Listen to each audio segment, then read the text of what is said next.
Frasier is an American television sitcom that premiered on October 12, 2023 on Paramount Plus. It is a revival of and the sequel to the 1993-2004 sitcom Frasier, which in itself was a spin-off from Cheers.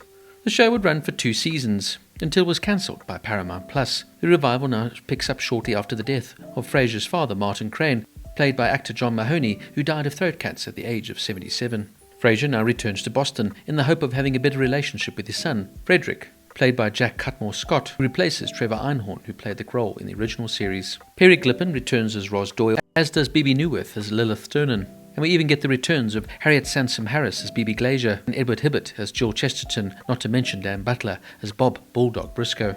Unfortunately, David Hyde Pierce chose not to reprise his role of Niles, saying he didn't think there was much for Niles to do in a revival. Now, the Frasier revival is fun, light and often entertaining continuation of the classic sitcom, but it doesn't quite recapture the sharp wit and timeless brilliance that made the original one of the best sitcoms ever. While there are definite high points and nostalgic pleasures, the absence of some of the beloved characters, most particularly Niles and Daphne, is deeply felt. You're left constantly hoping for their return, and that anticipation never really goes away. It's a shame that David Hyde Pierce and Jane Leeves didn't reprise their roles, and their absence is most dearly felt. This dynamic with Frasier was such a key part of the original show's magic, and at least we do get a few welcome returns, like Perry Glippen as Roz, and a pleasant surprise, though she lacks some of the spark that defined her character before. On the other hand, Bebe Neuwirth as Lilith is still delightfully icy, and Harriet Sansom Harris as Bebe Glazier steals every scene she's in. She remains a true highlight.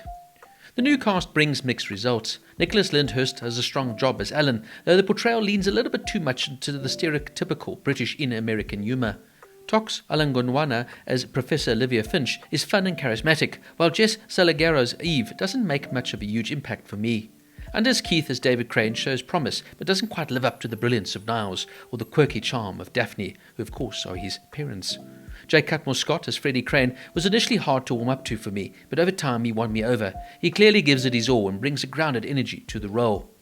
Overall, while I enjoyed the revival and found new standout episodes, it leans heavily on the nostalgia and lacks the sharpness and cultural reverence that made the original series such a classic.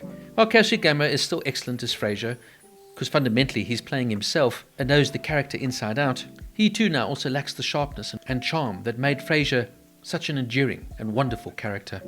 For fans, it's definitely worth checking out, but honestly, I'd rather just go and watch the originals, as you can't replace something that is completely and utterly timeless.